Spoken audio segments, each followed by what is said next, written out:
નમસ્કાર, આપ જોઈ રહ્યા છો નિર્માણ ન્યૂઝ. આપની સાથે હું છું પ્રીતિ તિવારી. સમાચારોની શરૂઆત કરીએ પહેલા નજર કરીશું આજની હેડલાઇન્સ પર.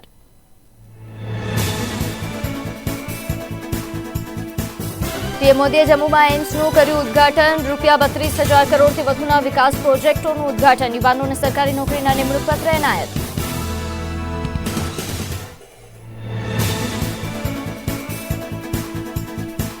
માનહાનિના કેસમાં રાહુલ ગાંધીને જામીન મળ્યા. રાહુલ ગાંધીએ 2018માં બેંગલુરુમાં કેન્દ્રીય મંત્રી અમિત શાહ વિરુદ્ધ વિવાદાસ્પદ ટિપ્પણી કરી હતી.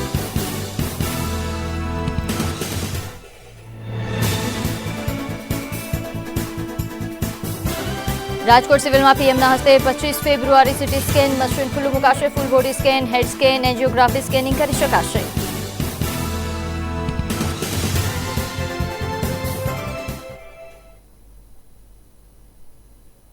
સમાચારોની શરૂઆત મહત્વના સમાચારથી કરીશું. એક દુઃખદ સમાચાર ગોંડલથી સામે આવી રહ્યા છે. અહીં ખૂબ જ દુઃખદ, લોકોને દુઃખની ભાવનામાં ગ્રસ્ત કરી દે તેવા સમાચાર છે.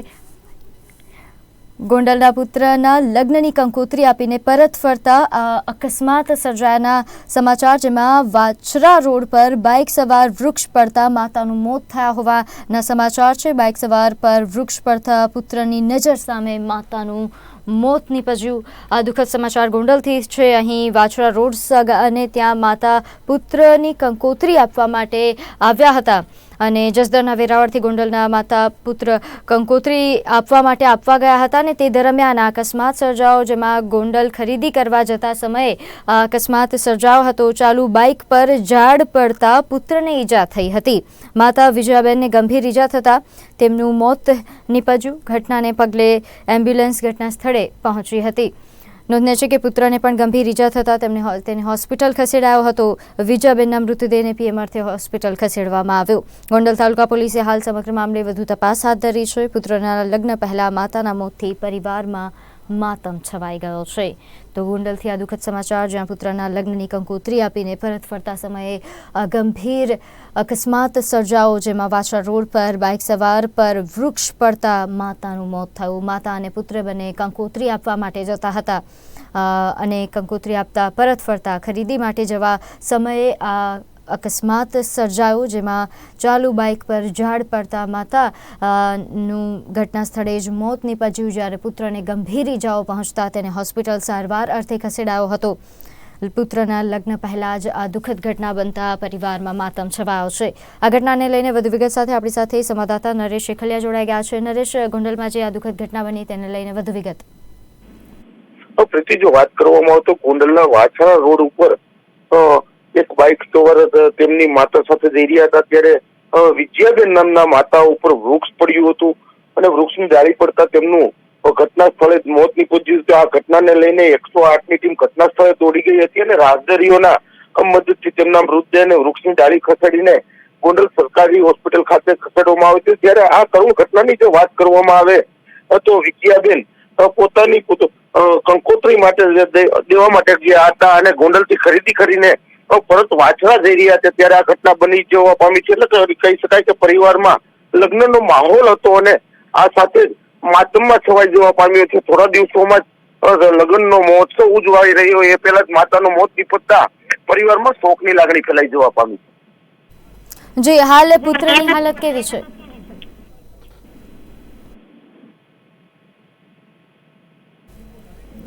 નરેશ, હાલ પુત્રની હાલત કેવી છે? હાલ પુત્રની હાલત કોઈ ભયજનક ન હોવાનું સામે આવ્યું છે, પરંતુ તેમને પણ સારવારમાં ખસેડવામાં આવ્યા છે. એટલે કહી શકાય આ ઘટનામાં ગોંડલ તાલુકા પોલીસે તપાસ હાથ ધરી છે અને પરિવારમાં શોકનો માહોલ છવાઈ જવા પામ્યો છે. જે નરેશ, આભાર માહિતી આપવા બદલ. તો હાલ જે તે સંવાદદાતાએ જણાવ્યું કે માતા પુત્ર કે જેઓ કંકોત્રી દેવા માટે જતા હતા તે દરમિયાન અચાનક ચાલુ બાઇક પર ઝાડ પડતા અકસ્માત સર્જાયો. માતાનું ઘટના સ્થળે જ મોત થયું. પુત્રની હાલત પણ ગંભીર હતી, તેમને સારવાર અર્થે ખસેડાયો. જોકે હાલ પુત્રની હાલત સ્થિર છે. જોકે આ સમગ્ર મામલે હવે ગોંડલ તાલુકા પોલીસે વધુ તપાસ હાથ ધરી છે.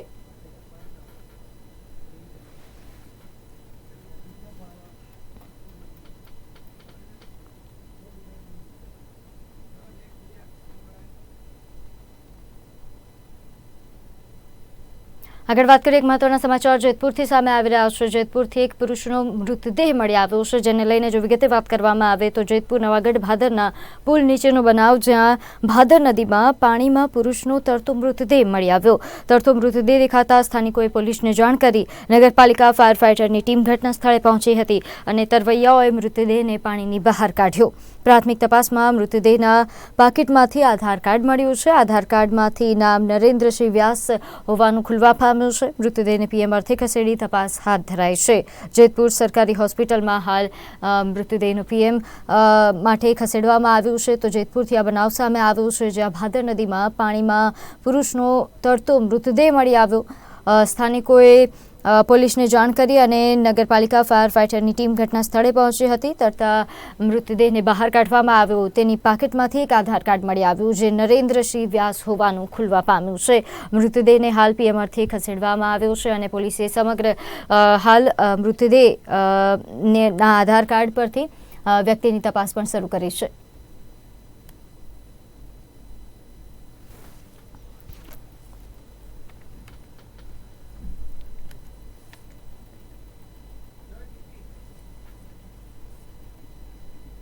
આગળ વાત કરીએ ગત 22 જાન્યુઆરીએ રામલલ્લાની પ્રાણ પ્રતિષ્ઠા નિમિત્તે ફટાકડા ફોડવા જેવી બાબતે બોલાચાલી થઈ હતી, જેની અદાવત રાખી પાલીતાણા જીવાપર ગામમાં યુવાન પર હુમલો કરાયો હતો। ડુંગરપુરમાં કેટલાક શખ્સોએ ગૌતમ મકવાણા નામના વ્યક્તિ પર લોખંડની પાઇપ વડે હુમલો કરતા તે ગંભીર રીતે ઘાયલ પણ થયો। ઘટનાની જાણ થતાં પોલીસ ઘટના સ્થળ પર પહોંચી હતી અને ઇજાગ્રસ્તની પૂછપરછ કરતા શોહેલ ફતા, સાજિદ યુનુસ, આશિફ દીનુ જમાદાર તરીકે ઓળખાતા વ્યક્તિઓ દ્વારા હુમલો કરાયો હોવાનું ખુલ્યું હતું। પોલીસ દ્વારા સમગ્ર મામલે ફરિયાદ દાખલ કરીને આરોપીની શોધખોળ હાથ ધરાઈ છે।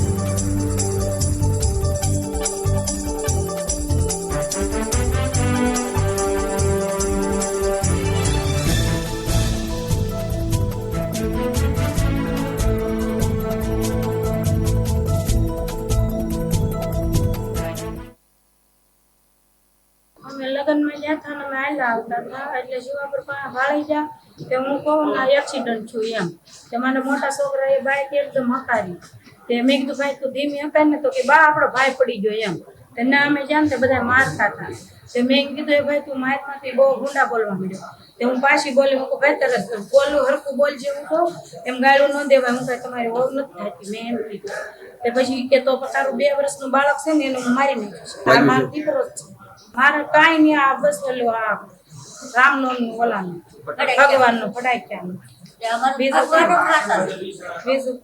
ઘરે જતો હતો ને એને 22 જાન્યુઆરીની રી હતી ને તે 4 જણા આવીને સીધા ધોકો ને પાઇપ વડે મારો 4 જણા મારવામાં હતા, બીજા બધા હતા 10-12 બસ રામનવમીમાં ફટાક્યા પડે એની રી હતી જીવાપુર વટે નવકારધામ બસ। સાબરકાંઠા અને અરવલ્લી જિલ્લાની દોરી સમાન સાબર ડેરીમાં ચૂંટણી જાહેર થયા બાદ હવે ઉમેદવારી પત્ર ભરવાનો અંતિમ દોર ચાલી રહ્યો છે। ત્યારે આજે અમૂલ ફેડરેશનના ચેરમેન તેમજ સાબર ડેરીના પૂર્વ ચેરમેન શામળભાઈ પટેલ સહિત 7 જેટલા ડિરેક્ટર માંથી સાબર ડેરી નિયામક મંડળના પ્રતિનિધિત્વ માટે ઉમેદવારી નોંધાવી છે। સમગ્ર ડેરીના નિયામક મંડળ માટે તમામ ઉમેદવારોની બિનહરીફ વરણી થાય તેવી અપેક્ષા રાખી રહ્યા છે। જોકે આજના તબક્કે 16 જેટલા વિભાગોમાં 40થી વધારે ઉમેદવારોએ પોતાની ઉમેદવારી નોંધાવી છે। ત્યારે સાબર ડેરીની ચૂંટણી ગુજરાત રાજ્યના અન્ય સંઘો માટે પણ દિશા સૂચક બની રહે તેવી મતદારો તેમજ ચેરમેનો અપેક્ષા રાખી રહ્યા છે। જોકે સાબર ડેરીની ચૂંટણી આગામી સમયમાં કેટલી સમરસ બની રહે છે એ તો સમય જ બતાવશે।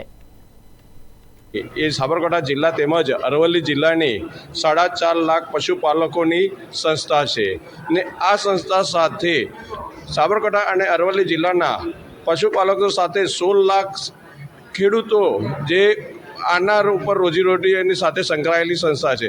એક ગુજરાતની આ દૂધ ડેરી એક વિકાસના પંથે જાય ને અગાઉના વર્ષોમાં એક ગુજરાત સરકાર તેમજ ભારત સરકારમાં એક ઉદાહરણ તરીકે જાય તો આ તમામ ઉમેદવારો સાબર ડેરીના જે ચૂંટણી લડી રહ્યા છે એ તમામ ઉમેદવારો મારી નમ્ર અપીલ છે, વિનંતી છે કે આ સંસ્થાને બચાવવા માટે સબરસતાના રાહે જઈ અને સબરસતા કરે, ચૂંટણી ન થાય અને પશુપાલકોને લોભાગારે ફાયદો થાય, ખેડૂતોનું હિત જળવાય અને સારા પ્રોત્સાહિત ભાવ મળે એવું આ સાબરકાંઠા અને અરવલ્લી જિલ્લાના તમામ ઉમેદવારોએ અને તમામ નેતાઓએ ને રાજકીય અથવા સહકારી રાજકીય તમામોએ પ્રયત્નો કરી ને એકતાના રૂપે, એક પ્રતિકના રૂપે અમે સબરસતા થાય અને ચૂંટણી વિહોણી એક બિનહરીફ તરીકે આ સંસ્થાનો વિકાસ થાય.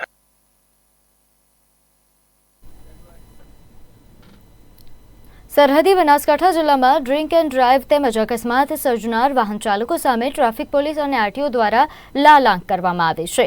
છેલ્લા 6 માસમાં ડ્રિંક એન્ડ ડ્રાઈવ કરનારા અને અકસ્માત સર્જનારા 160 ચાલકોના આરટીઓ દ્વારા ડ્રાઇવિંગ સસ્પેન્ડ કરાયા છે.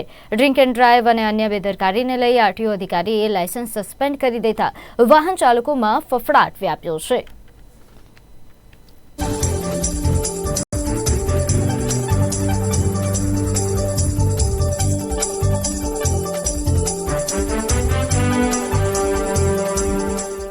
છેલ્લા 6 માસમાં આપણે 150 જેવા લાઇસન્સ સસ્પેન્ડ કરેલા છે. પોલીસ તરફથી ડ્રિંક એન્ડ ડ્રાઈવ છે, પછી કોઈ અકસ્માતના ગુનામાં સંડોવાયેલા હોય એવા વાહન લાઇસન્સ ધારકોના લાઇસન્સ અત્રેની કચેરીએ મોકલી આપવામાં આવતા હોય છે.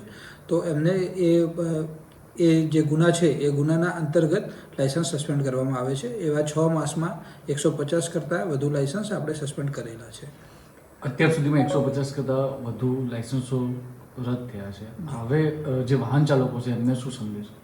વાહન ચાલકોને એક આ જ સંદેશ છે કે જે આપણે વાહન ચલાવીએ છીએ તો એ સલામત રીતે ચલાવીએ, ટ્રાફિકના નિયમોનું પાલન કરીએ કે જેથી ભવિષ્યમાં આ રીતે આપણો જે લાઇસન્સ સસ્પેન્ડ થાય છે એનાથી બચી શકાય.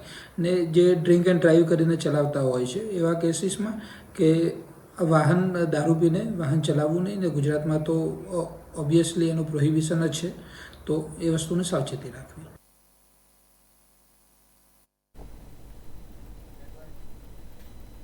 રાજ્યમાં તસ્કરો બેફામ બન્યા છે, જેમાં જામનગરના કાલાવડમાં નવા માર્કેટિંગ યાર્ડની 4 દુકાનના શટર તૂટ્યા હોવાની ઘટના સામે આવી છે. અહીં જામનગર હાઈવે પર નવા માર્કેટિંગ યાર્ડમાં ગત રાત્રિએ તસ્કરો ત્રાટક્યા હતા, જેમાં જય સોમનાથ ટ્રેડિંગ, શ્રી માધવ ટ્રેડિંગ તેમજ રમેશ ટ્રેડિંગ સહિત 4 દુકાનમાં તસ્કરોએ હાથફેરો કર્યો હતો. દુકાનમાંથી રોકડ સહિત અન્ય વસ્તુની ચોરી થઈ. જોકે રમેશ ટ્રેડિંગમાં આવેલા ભોલા સ્ટીલની તિજોરી મજબૂત હોવાથી ચોરોનો ચોરીનો પ્રયાસ નિષ્ફળ ગયો હતો. આ ઉપરાંત ઓજાર પણ તૂટી ગયા હોવાની માહિતી છે. બનાવની જાણ થતાં પોલીસ ઘટના સ્થળ પર પહોંચી હતી અને કાર્યવાહી હાથ ધરી હતી. ઉલ્લેખનીય છે કે કાલાવડ એપીએમસી ગ્રામ્ય પોલીસ સ્ટેશનથી માત્ર 100 મીટરના અંતરે આવેલ પોલીસ પેટ્રોલિંગ પર પણ સવાલ ઉઠી રહ્યા છે.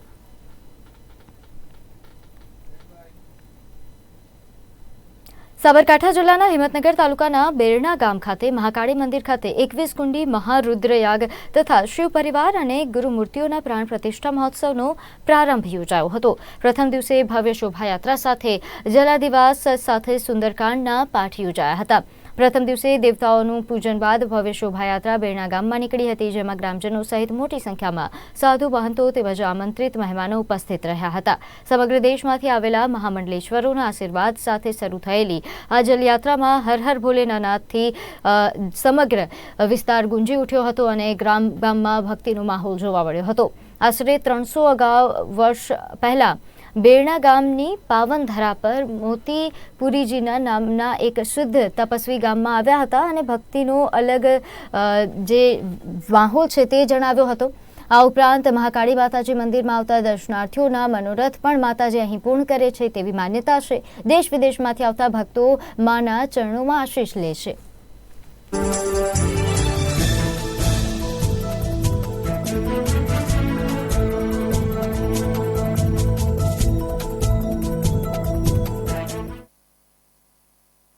આજે બેરણા ગામે નિરંજન અખાડા મહાકાલી મંદિર પટાંગણની અંદર 19 તારીખથી હોમાત્મક મહારુદ્ર અને શિવ પરિવાર 12 જ્યોતિર્લિંગની પ્રતિષ્ઠાનો પ્રારંભ થયો છે.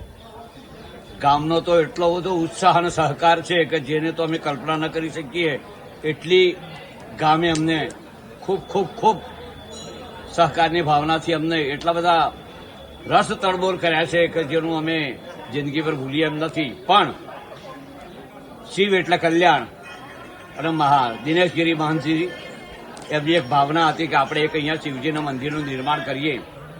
તો ભાવનાને શું કર્યું કે 12 જ્યોતિર્લિંગના 12 તત્વો સાથે નર્મદેશ્વર શિવલિંગ લાવ્યા છે અને ક્રેનથી અને ઉતારવામાં આવ્યું એવું મહાશિવલિંગ એની પ્રતિષ્ઠા સાથે સાથે આપણો હોમાત્મક મહારુદ્ર થઈ રહ્યો છે. अपने बेरना महाकाली मंदिर में 21 कुंडी हवन और महारुद्र का यज्ञ चालू है, जिसमें गुरु मूर्तियों का, शिव परिवारों का प्राण प्रतिष्ठा महोत्सव है. आप सभी धर्म प्रेमी અને समस्त जनता को सादर आमंत्रित करते हैं कि आप सब लोग आए, यज्ञ में अपने यज्ञ भगवान का दर्शन करें અને शिव परिवार અને गुरु मूर्तियों का प्राण प्रतिष्ठा का लाभ लें.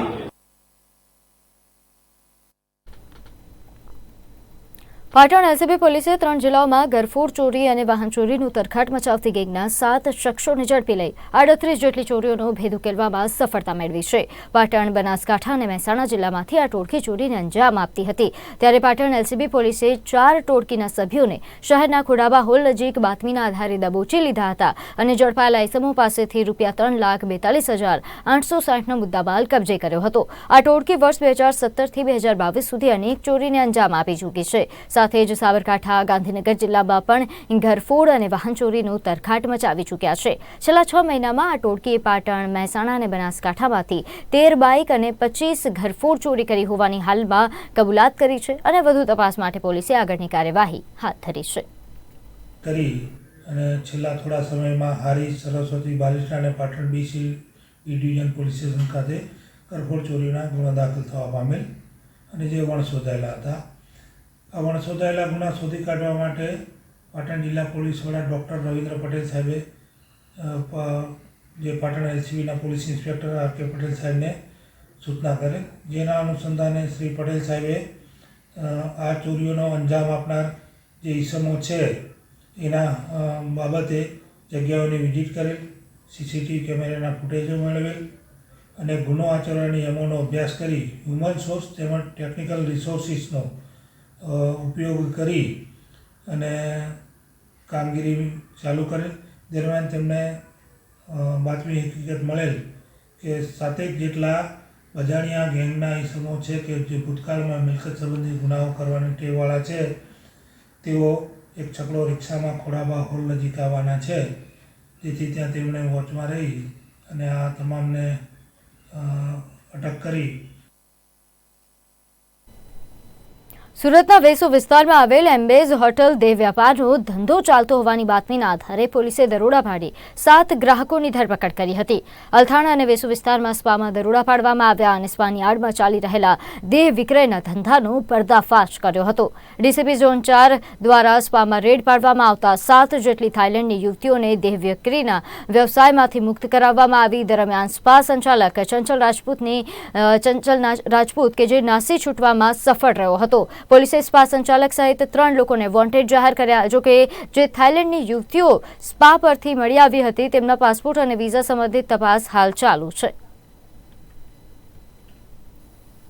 ગઈકાલ રાતે નાયબ પોલીસ કમિશનર શ્રી ઝોન 4 સાહેબને બાતમી હકીકત મળેલ કે ભીમરાણ કેનાલ રોડ પર હોટેલ એમ્બેસીમાં કેટલીક મહિલાઓ સ્પાનું કામ કરી રહેલ છે, જેમાં મસાજના બાના હેઠળ દેહ વિક્રયનો વેપાર કરી રહેલ હોય તેવું હકીકત મળેલ હતી. બાના હેઠળ ચાલતું જે કૂટણખાનું હતું તે ઝડપી પાડવામાં આવેલ છે. સદર કૂટણખાનામાં 91 મહિલા મળેલ છે અને 7 ગ્રાહક મળેલા છે, જેમાં 7 ગ્રાહકોની ધરપકડ કરવામાં આવેલ છે. આ સિવાય 3 આરોપીઓ જે મુખ્ય છે, જે સંચાલન કરતા હતા, જેમણે પોતાના તાબામાં મહિલાઓને રાખેલ હતી તે અને જે પૂરી પાડતા હતા, સપ્લાય કરતા હતા, તે 3 આરોપીઓને વોન્ટેડ બતાવવામાં આવેલા છે. તેઓ હાલ ફરાર છે. તેમની શોધખોળ ચાલુ છે અને સુરત શહેરમાં ઝોન 4 દ્વારા સઘન કાર્યવાહી સતત કરવામાં આવતી રહી છે. સરકારી શાળાના ખખડધજ બિલ્ડિંગ ક્યારેક જીવલેણ સાબિત થતા હોય છે તેવી જ એક ઘટના કરજણમાં બની છે, જેમાં શાહ NB હાઈસ્કૂલમાં આવેલ પ્રાથમિક વિભાગમાં છતનો પોપડો પડતા વિદ્યાર્થીનીને ઈજાઓ પહોંચી હતી. રૂમ નંબર 13માં ચાલુ ક્લાસે છતનો પોપડો પડતા વિદ્યાર્થીની ગંભીર રીતે ઈજાગ્રસ્ત થતાં તેને ખાનગી હોસ્પિટલમાં સારવાર અર્થે ખસેડાઈ હતી. જોકે ઘટનાનો વિડીયો સોશિયલ મીડિયા પર વાયરલ થતાં લોકોમાં રોષ જોવા મળી રહ્યો છે.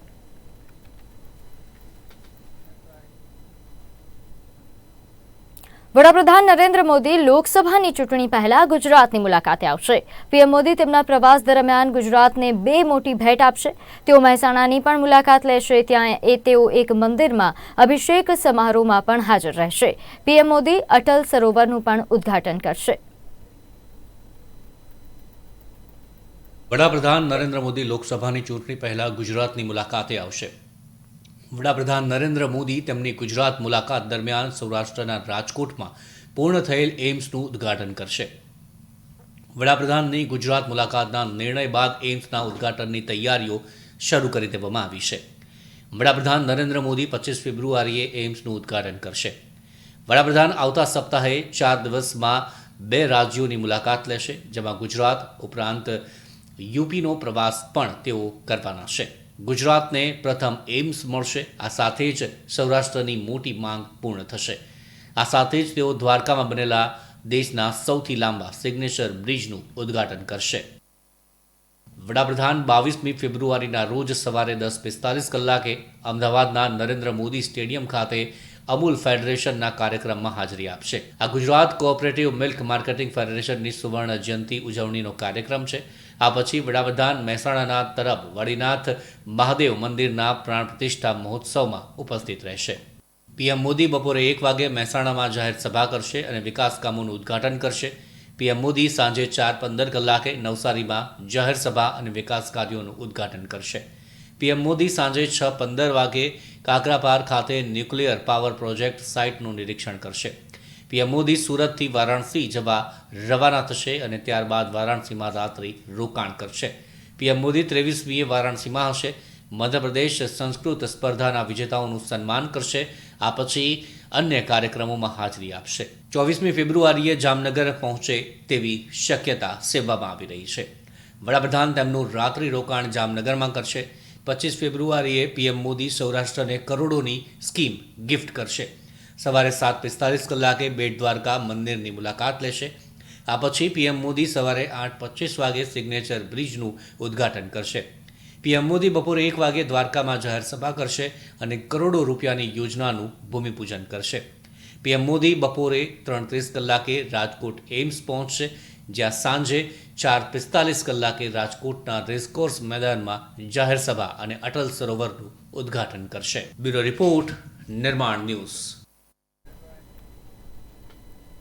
રાજકોટમાં મહાનગરપાલિકામાં બજેટને લઈને જનરલ બોર્ડ મળ્યું હતું, જેમાં બજેટની ચર્ચા દરમિયાન શાસક અને વિપક્ષ આમને સામને આવી ગયા હતા. બજેટને લઈને વિરોધ પક્ષના કોર્પોરેટર ભાનુબેન સુરાણીએ શાસક પક્ષને સવાલો કર્યા, તો સ્ટેન્ડિંગ કમિટીના ચેરમેન ઠાકર સહિતના પદાધિકારીઓએ ભાનુબેન સુરાણીને જવાબ આપ્યા હતા.